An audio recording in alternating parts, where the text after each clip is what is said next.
Innal hamdalillah nahmaduhu wa nasta'inuhu wa nastaghfiruh wa na'udzu billahi min shururi anfusina wa min sayyiati a'malina man yahdihillahu fala mudilla lahu wa man yudlilhu fala hadiya lahu.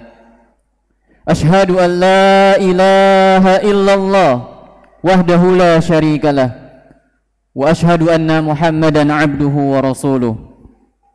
Ya ayyuhallazina amanu ittaqullaha haqqa tuqatih wa la tamutunna illa wa antum muslimun.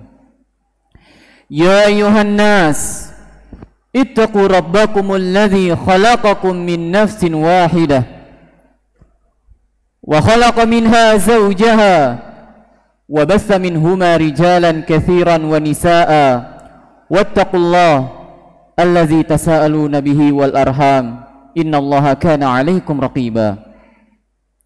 Fa inna asdaqal hadisi kitabullah wa khairal hadyi hadyu Muhammadin sallallahu alaihi wasallam wa syarrul umur muhdatsatuha fa inna kulla muhdatsatin bid'ah wa kulla bid'atin dhalalah wa kulla dhalalatin finnar. Kaum muslimin rahimani wa rahimakumullah, Allah subhanahu wa ta'ala sungguh telah memberikan keistimewaan serta keutamaan kepada kita, generasi umat terakhir, dengan memberikan kitab yang tidak bisa dikalahkan oleh siapapun, yang tidak bisa didatangkan oleh siapapun, walaupun orang-orang manusia di muka bumi ini bersatu berkumpul bersama jin sekalipun, mereka tidak bisa untuk menandingi kitab ini. Ya, tidak diragukan lagi, Al-Quran, sebuah kitab yang menjadi kemuliaan bagi seorang muslim, datang dengan berbagai macam uslub-uslubnya, datang dengan berbagai macam kabar, dari kabar-kabar terdahulu sampai kabar-kabar yang akan datang. Kaum muslimin rahimani wa rahimakumullah, salah satu uslub ataupun cara Al-Quran di dalam menyampaikan pesan kepada kita semua adalah dengan menghadirkan kisah-kisah, dengan menghadirkan kisah-kisah umat terdahulu, agar kita semua bisa mengambil pelajaran darinya. Allah subhanahu wa ta'ala berfirman dalam surat Al-A'raf ayat yang ke-176. Allah berfirman, faqsusil qasasa la'allahum yatafakkarun. Sampaikanlah kisah-kisah kepada mereka. Semoga dengan kisah-kisah yang demikian mereka menjadi orang-orang yang berfikir.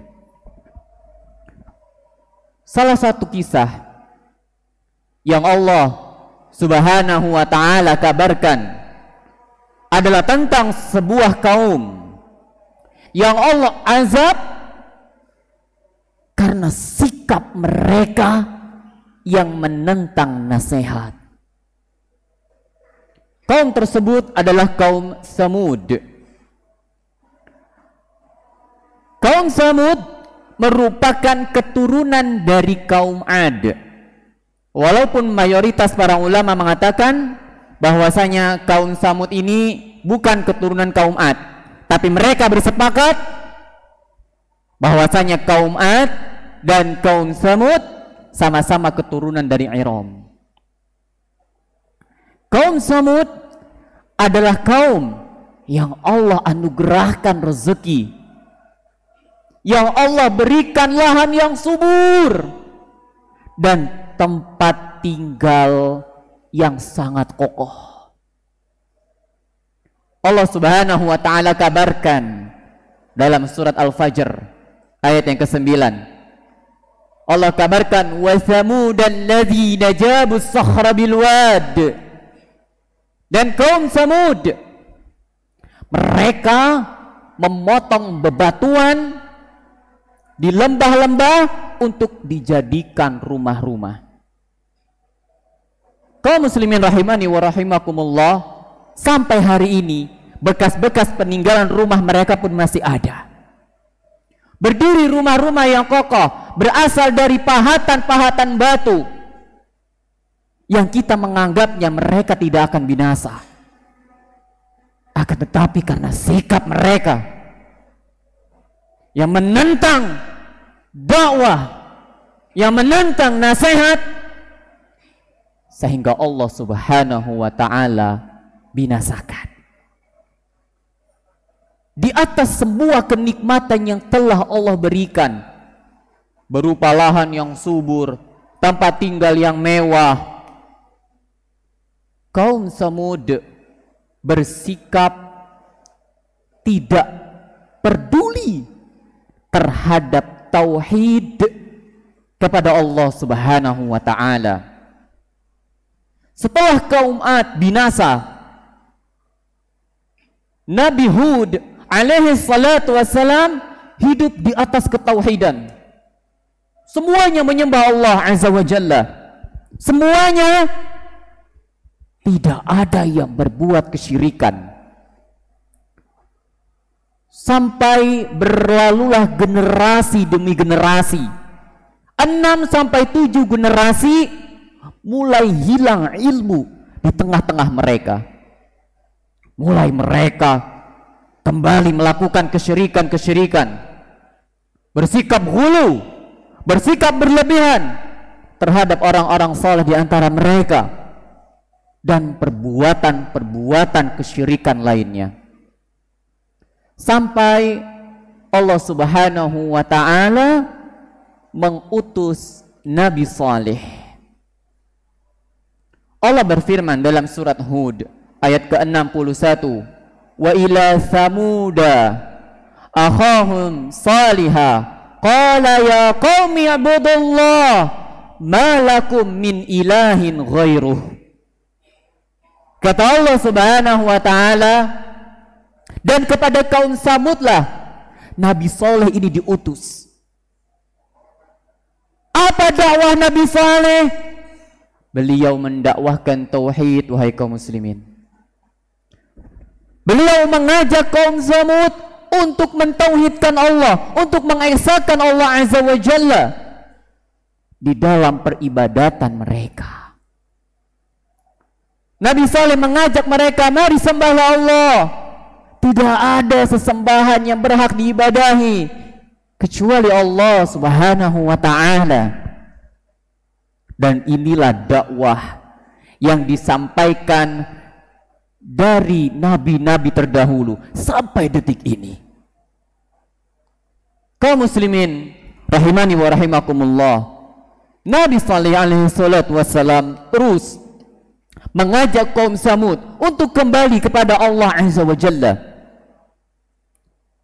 Akan tetapi kaum muslimin rahimani wa rahimakumullah, kaum Samud malah menolak ajakan dan dakwah dari Nabi Saleh.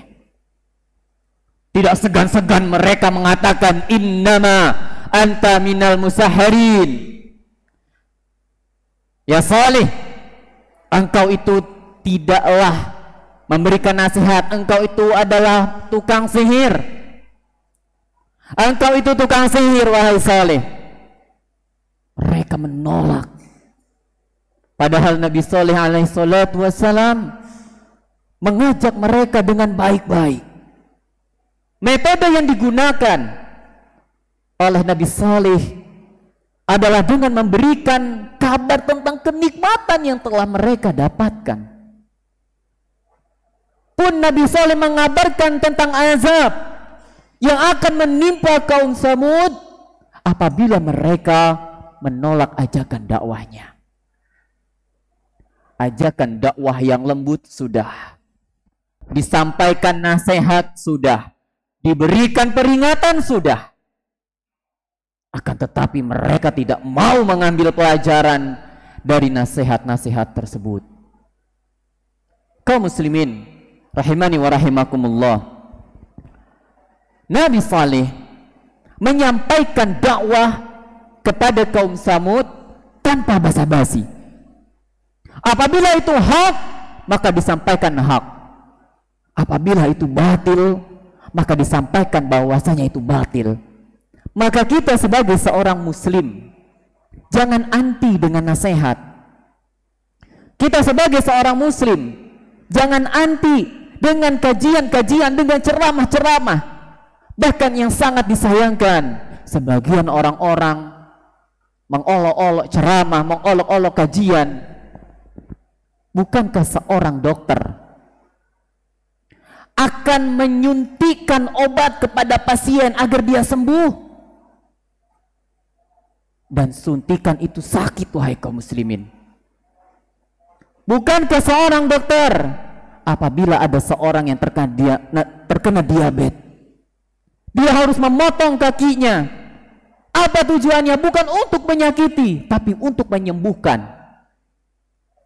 Itulah tugas seorang dai, itulah tugas seorang penceramah, memberikan nasihat apa adanya, berani mengatakan yang hak, berani mengatakan mana yang batil.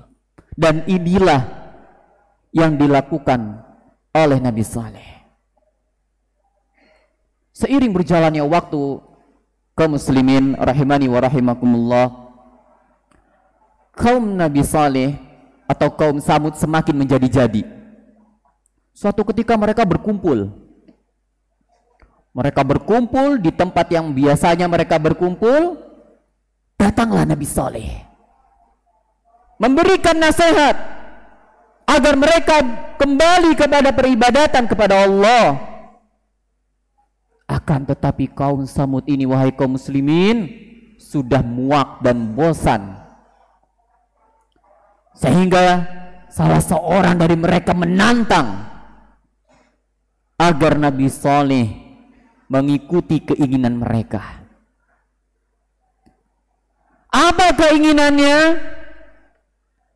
Mereka menantang Nabi Saleh untuk bisa mendatangkan unta yang keluar dari batu yang ada di hadapan mereka. Mereka menantang Nabi Saleh untuk mendatangkan unta betina yang sedang hamil 10 bulan. Subhanallah. Mereka sengaja memberikan tantangan ini karena mereka tahu bahwasanya nggak mungkin ada keluar unta dari batu. Mungkin kalau unta keluar dari arah lautan masih bisa, keluar dari hutan mungkin pun masih bisa, tapi keluar dari batu mereka bilang tidak bisa. Mereka lupa bahwasanya Allah Subhanahu wa ta'ala yaqdiru ala kulli syai', mampu dan bisa terhadap segala sesuatu. Maka Nabi Saleh pun menyanggupi permintaan mereka.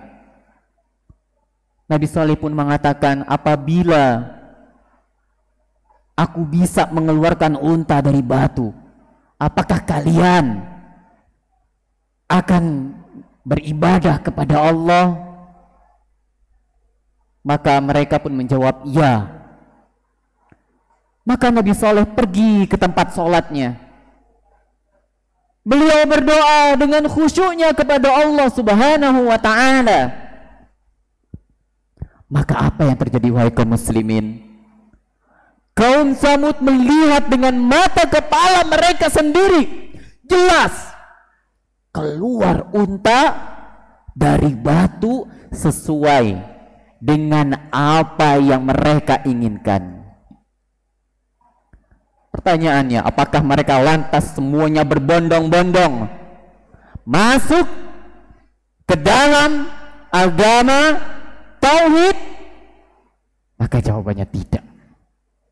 Hanya segelintir orang di antara mereka yang mengikuti dakwah Nabi Saleh alaihi salatu wassalam. Padahal jelas bukti di hadapan mereka. Ini menjadi bukti bagi kita bahwasanya nasihat, hidayah itu benar-benar hak milik Allah Azza wa Jalla. Kita tidak bisa memaksakan seseorang untuk langsung menerima nasihat kita, lantas kemudian mengamalkan nasihat kita dan istiqomah di atasnya. Wallahi tidak bisa. Tugas kita wahai kaum muslimin hanya menyampaikan nasihat. Allah Subhanahu wa taala berfirman dalam surat Al-Hijr. Allah mengatakan walau fatahna alaihim baban minas sama' fazallu fihi ya'rujun. Laqalu innama sukirat absaruna bal nahnu qaumun mashurun. Apabila dibukakan pintu langit kepada mereka, kemudian mereka terus naik ke atasnya,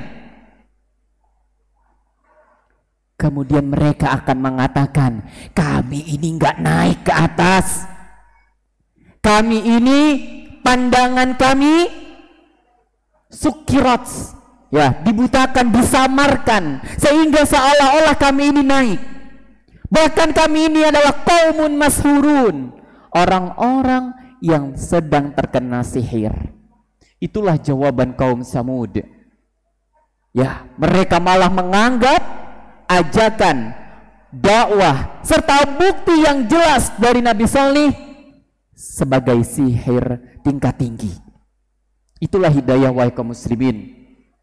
Kita tahu bagaimana Fir'aun, jelas di hadapannya sudah kalah semua tukang sihirnya, tapi Allah Subhanahu wa taala tidak menghendaki hidayah baginya. Semoga Allah Azza wa Jalla memberikan kita hidayah, menegakkan hidayah di hati kita, mudah menerima nasihat. Wallahi ketika kita menerima nasihat, kemudian hati kita tergerak untuk mengamalkannya, itu merupakan rezeki yang hendaknya kita syukuri. Aku qouli hadza wa astaghfirullah li wa lakum.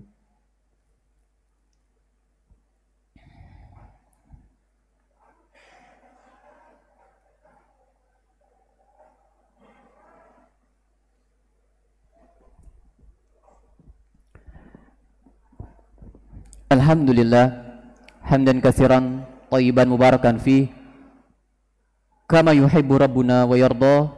Asyhadu an la ilaha illallah wahdahu la syarikalah wa asyhadu anna Muhammadan abduhu wa rasuluh, wa ba'd. Kaum muslimin rahimani wa rahimakumullah, unta yang tadi sudah keluar itu merupakan ujian bagi kaum Samud. Allah Subhanahu wa taala berfirman, inna mursilun naqah fitnatan lahum. Sesungguhnya kami mengirimkan unta tadi sebagai ujian bagi mereka. Apa ujiannya? Dibuatlah perjanjian ketika itu. Nabi Salih mengatakan, jangan kalian ganggu ini unta, jangan kalian menyentuhnya, apalagi sampai memukulnya. Kemudian biarkan unta ini makan di mana saja dia kehendaki, karena bumi ini milik Allah. Kemudian biarkan unta ini minum dari sumur kalian gantian. Ujian-ujian ini wahai kaum muslimin membuat kaum Samud jadi tidak sabar. Mereka mengatakan, masa kita harus bergantian dengan unta? Masa kita minum harus nungguin unta dulu?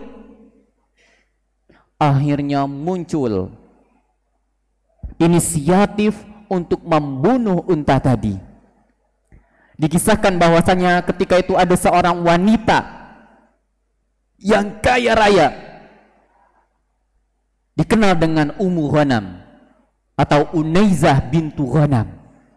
Seorang wanita kaya raya, sudah tua dan terkenal memiliki putri-putri yang cantik jelita ketika itu. Maka dibuatlah sayembara.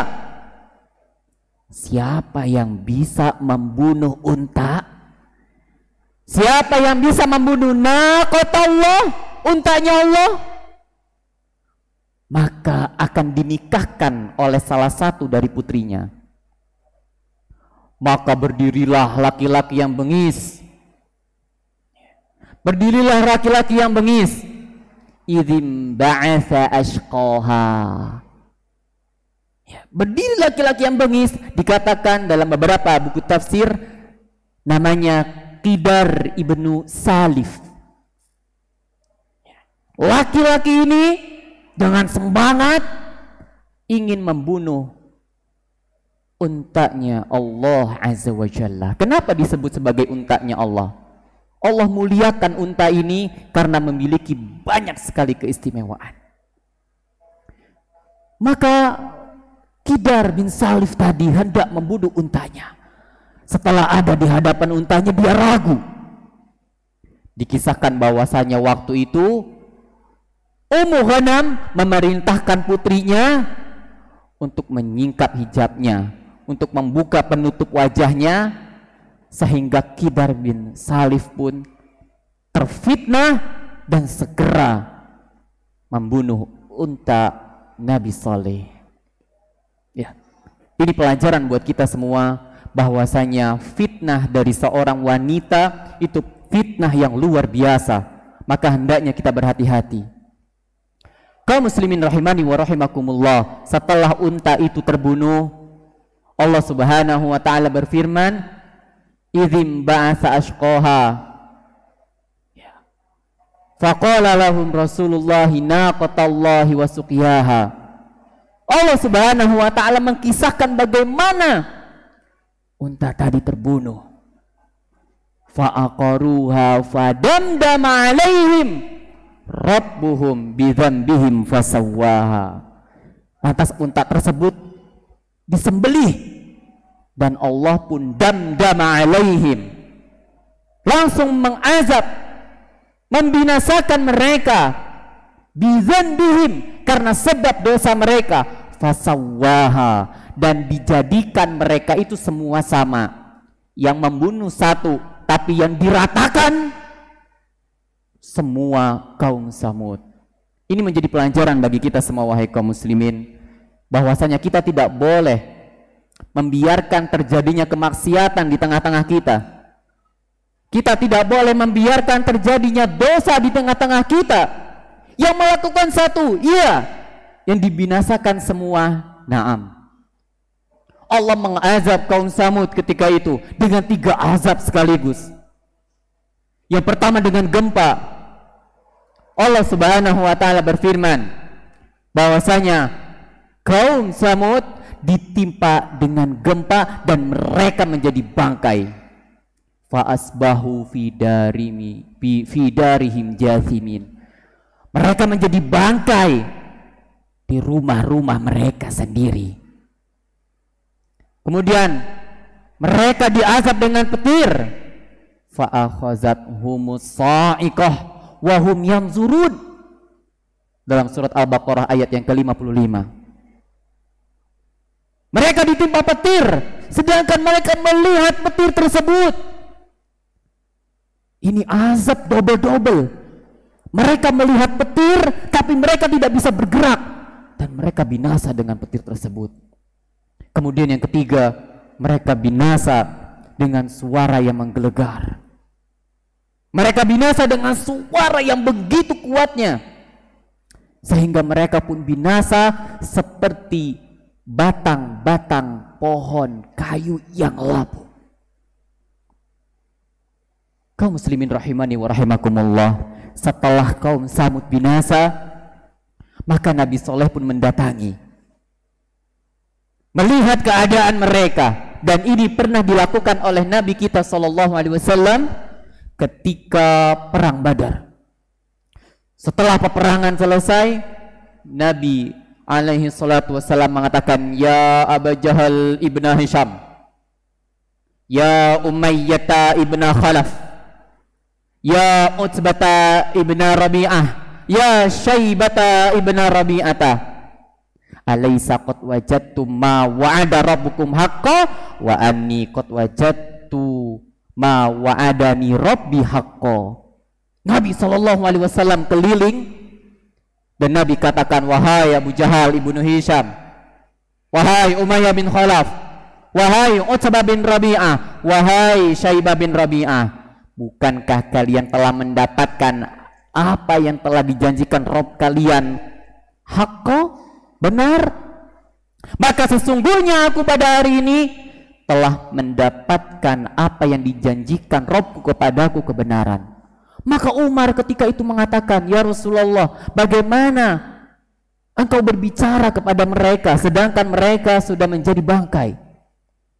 Maka Nabi SAW mengatakan, sesungguhnya kalian tidak lebih mendengar daripada mereka, hanya saja mereka tidak bisa berbicara. Kaum muslimin rahimani wa rahimakumullah, dari sini kita bisa mengambil pelajaran bahwasanya segala harta, segala kemewahan, jabatan kita, fisik kita mungkin tidak boleh menghalangi kita dari nasihat. Tidak boleh menghalangi diri kita dari dakwah-dakwah, dari ajakan-ajakan untuk selamat di dunia dan di akhirat. Jangan sampai harta kita menjadi fitnah. Jangan sampai jabatan kita menjadi penghalang untuk menerima nasihat. Jangan sampai fisik kita menjadi penghalang untuk menerima kebenaran. Terimalah kebenaran ketika engkau diberikan nasihat. Lembutkan hatimu.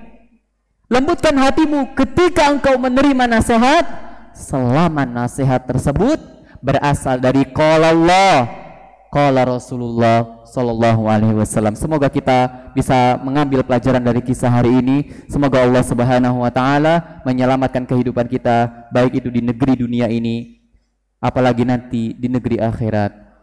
Innallaha wa malaikatahu yusholluna 'alan nabi ya ayyuhallazina amanu shallu 'alaihi wa sallimu taslima. Allahumma ighfir lil mu'minina wal mu'minat wal muslimina wal muslimat al ahya'i minhum wal amwat. Rabbana la tuzigh qulubana ba'da idh hadaitana. Rabbana atina fid dunya hasanah wa fil akhirati hasanah wa qina azabannar. Qimus shalah.